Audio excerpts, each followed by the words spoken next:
preso mai un morto in braccia. Quella mattina ho preso anche un bambino di 3 anni, ancora con gli occhi aperti. Io pensavo che era vivo, pensavo che riuscivo a salvarlo, e invece era morto. 2023 has been the deadliest year for migrants crossing the Mediterranean since 2017. Where did you come from, please? We come from Libya.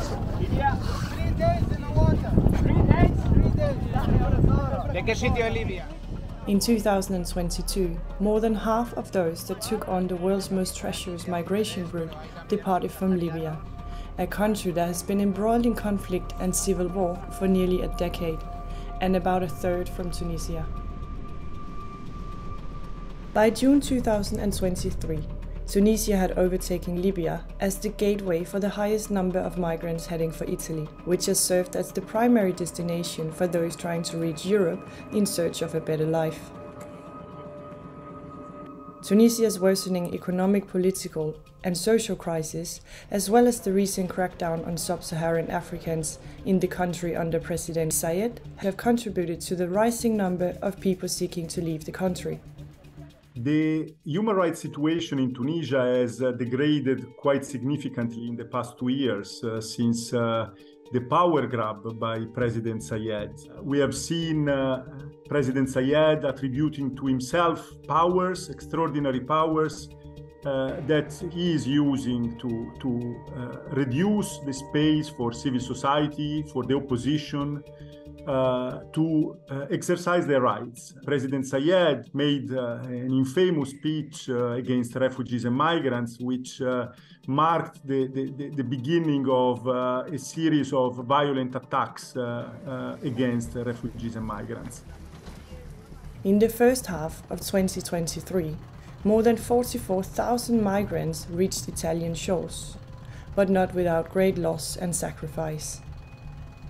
C'erano persone che gridavano, c'erano delle tavole, era buio, non capivo niente.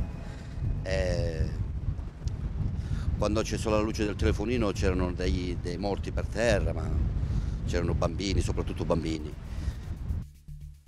The UN has documented more than 1,000 dead or missing in the central Mediterranean in the first 6 months of 2023 alone.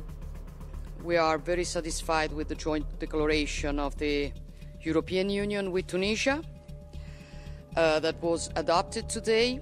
It is an important first step towards creating a true partnership with the European Union that can address the migration crisis, but also development for both sides of the Mediterranean. Italy's Prime Minister Giorgia Meloni paid a visit to Tunisian President Kais Saied as her far-right government continues to seek ways to stem migration from the North African country.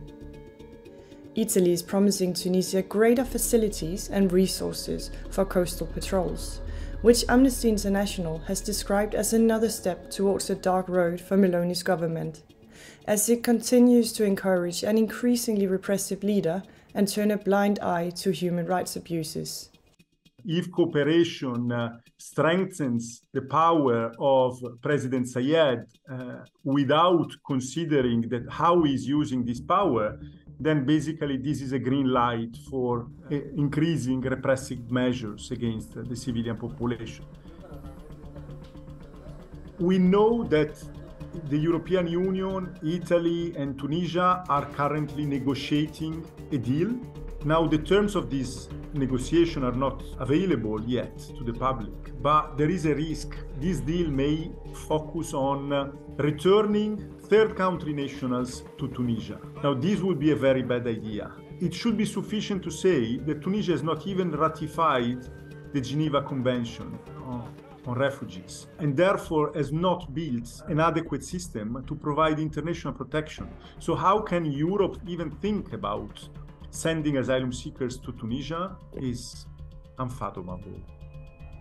In an attempt to create a deterrent and limit undocumented migration to Italy, the Italian parliament passed a government decree that sets out a code of conduct for NGO rescue ships, restricting their rescue efforts. Under the new measures, rescue ships' ability to carry out multiple rescues in one mission have been curtailed. Each ship must sail directly to a specified port to disembark after a rescue, rather than remain at sea searching for other migrant boats in distress. Organizations violating the new rules can face fines up to 50,000 euros and have their vessels impounded. We are observing this cynical policy of delayed response to sad events, sometimes no response at all, and this is endangering further the life of people who are just in need of rescue. Maritime law is clear. There must be no distinction whatsoever based on the status of the people in distress at sea or on the circumstances. Everyone who is in danger must be rescued without any unjustified delay. So this practice must stop, because what we see is that this is not preventing people from taking the sea. You will have people that will die. They will not enter to Italy. So if this is the aim, well done. But what is the price we pay? That people will die at sea. It goes against the international law. It goes against European law. There is a duty that everyone has to rescue people in distress at sea. So we are in contact also with the Commission to really challenge the previous decree on a legal ground. The Italian government also declared a 6-month state of emergency, to be backed by an initial funding of 5 million euros intended for the management of migrant arrivals and repatriation facilities. This allows the right-wing government to repatriate migrants faster and issue expulsion orders to those not allowed to stay. The problem with that is that Italy doesn't have bilateral agreements with most of the countries where people are coming from. So the repatriation is not possible unless you have a bilateral agreement like Italy has with Tunisia. And so these people are just condemned to stay in this repatriation center for an indefinite period of time. And we know that in these centers, the rights violations are rampant. Italy's aggressive approach in addressing the surge in irregular migration to Europe is not an isolated one. Rather, it is a reflective of a wider rise of the far right in Europe and harsher attitudes towards migrants. From Greece's pushback and crackdown on migrants, to Hungary's border fence and the UK's planned deportation to Rwanda.